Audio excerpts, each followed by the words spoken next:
বন্ধুরা, যেমনটা আপনারা জানেন বর্তমানে ইন্ডিয়া এবং পাকিস্তানের ভেতরে যুদ্ধের আবহাওয়া চলছে। বিশ্বের এই প্রথম যুদ্ধে জড়িয়ে যাওয়া কোনো দেশ এত আনন্দ করছে হয়তো আপনি ইতিপূর্বে কোথাও দেখেননি, যারা যুদ্ধকে এ কাপ অফ টি খাওয়ার মেমে বানিয়ে ফেলেছে। তো বন্ধুরা, আজকের এই ভিডিওতে আমি আপনাদের এই ইন্ডিয়া এবং পাকিস্তান দেশের অনলাইন যুদ্ধের কিছু দৃশ্য দেখাবো, যা দেখে আপনার হাসি আটকে রাখতে পারবেন না। তাহলে আর কথা না বাড়িয়ে চলুন ভিডিওটি শুরু করা যাক। বন্ধুরা, যখন থেকেই যুদ্ধের আবহাওয়া শুরু হয়েছে, লন্ডনে বসবাসকৃত ভারতীয় প্রবাসী, যাদের মধ্যে হয়তো কিছু লোক ডাঙ্কি মেরে লন্ডন এসেছিল, তারা পাকিস্তানি এম্বাসির সামনে জমায়েত হয়েছিল। ভারতীয় সেই নাগরিকরা সেখানে দাঁড়িয়ে প্রোটেস্ট করা শুরু করে দিয়েছিল।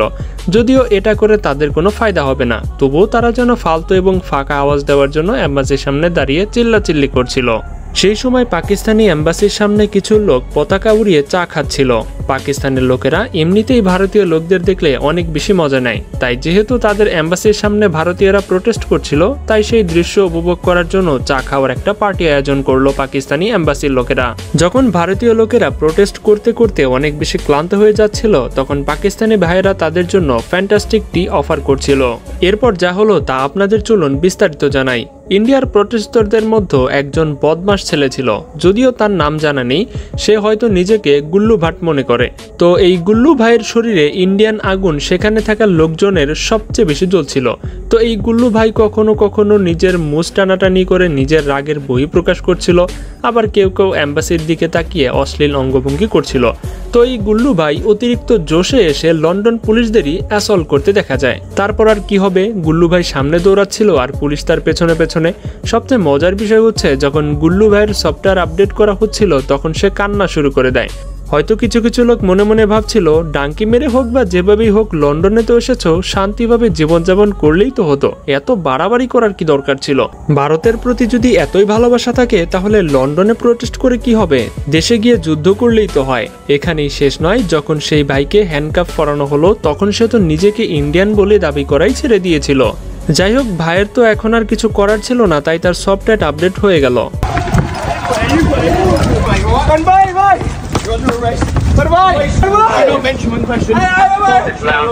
এখন এই ভাইয়ের আপডেট শেষ হবার পর চলুন আরেকটি কাণ্ড দেখা যাক। এখানে যে মহিলাটিকে প্রোটেস্ট করতে আপনারা দেখছেন, তার নাম জানা নেই।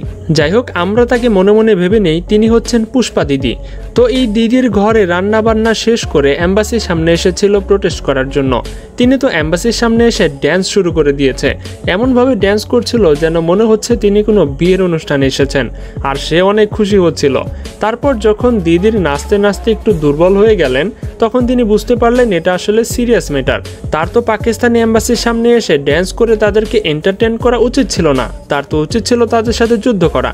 তারপর তিনি ড্যান্স বাদ দিয়ে নিজের অভিজ্ঞতা জানাতে শুরু করলো। তার কথা হচ্ছে, যদি ইন্ডিয়া পানি দেওয়া বন্ধ করে দেয়, তাহলে পাকিস্তানিরা নাকি চা খাওয়াই বন্ধ হয়ে যাবে।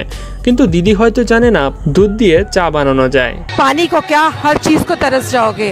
मेरे हाथ में पानी है, मुझे ये लोग चाय दिखा रहे हैं कि चाय पीनी है, बिना पानी के चाय बना लोगे? যাই হোক, পুষ্পা দিদি এমনভাবে ড্যান্স করছিল যেন মনে হচ্ছিল তিনি প্রেসার কুকার নিয়ে তাদের সাথে কুকিং কম্পিটিশন করতে এসেছে।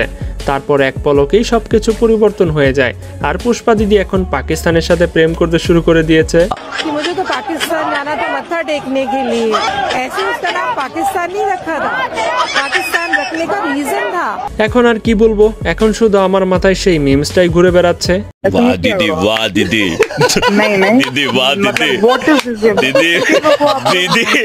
যাই হোক, পাকিস্তানি অ্যাম্বাসেডর লোকেরা তাদের অ্যাম্বাসেডরের সামনে ইন্ডিয়ান ফ্যানদের জন্য চায়ের ফ্রি সার্ভিস দেওয়া শুরু করে দিয়েছিল, যাতে তারা ফ্যান্টাস্টিক টি খেতে পারে। তাহলে এখন চলুক দেখে নেওয়া যাক ইন্ডিয়ান মিডিয়ারদের কি অবস্থা। विंग कमांडर अक्षय कुमार और मेजर जनरल सनी देओल की पाकिस्तान में घुस के मारने की चुनौती। संगठन के अध्यक्ष कहते हैं, मोदी जी पाकिस्तान को गाजा बना दो सार।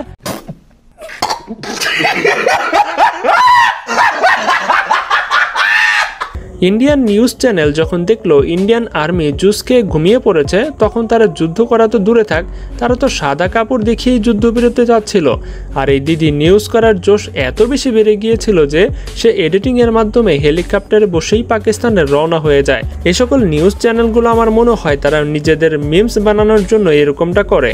और इसी के साथ टाइम्स नाउ अब भारत का ये हेलीकॉप्टर अब पहुंचा है गुजरात के आसमान की तरफ, जो आपको बताएगा कि समंदर आ रहा है।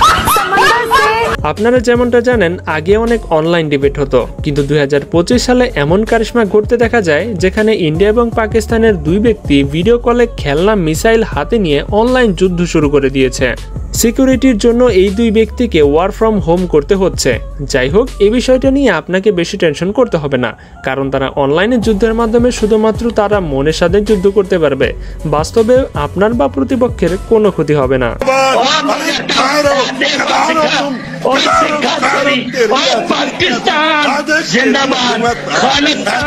ये सब क्या देखना पड़ रहा है? अच्छा है मैं अंधा हूँ। বন্ধুরা, এখন যে ভিডিওটি দেখতে পাচ্ছেন এখানে এক পাকিস্তানি ভাই নিউজ চ্যানেলে ইন্ডিয়ার সাথে ডিবেট করছিল। রোহিত শর্মা নামের এই ব্যক্তিটি মুস্কি মুস্কি হাসছিল। আপনারা তো জানেন ইন্ডিয়া এবং পাকিস্তান একসাথে ডিবেট করলে সিরিয়াস জিনিসও ফানিতে পরিণত হয়ে যায়। ডক্টর হাসনাইন যখন দেখলেন এই টাকলা ব্যক্তি অনবরতে হেসেই যাচ্ছে, তখন সে কথায় কথায় এমন জিনিস বলে ফেললো যার ফলে টাকলা ব্যক্তিটির হাসি নিমিষেই বন্ধ হয়ে গেল। আপনি এর বিফোর এবং আফটার রিয়াকশন দেখেই বুঝতে পারবেন তার এক্সপ্রেশন কেমন ছিল। न्यूक्लियर है। रोहित शर्मा खरबूजे का मुंह लेकर हंसता रहेगा तो मैं क्या करूंगा? यार मैं कुछ बोल रहा हूँ, मैंने माइक बंद कर रखा, हंस रहा हूँ, आप अपना बोलते रहिए। তো বন্ধুরা, এটাই ছিল মূলত আজকের ভিডিওটি কেমন লেগেছে সেটা কিন্তু অবশ্যই আমাদেরকে কমেন্টে জানাবেন। তো দেখা হচ্ছে পরবর্তী পর্বে মজার কোন এপিসোড নিয়ে। আজকের মতো এখানে বিদায়, আল্লাহ হাফেজ।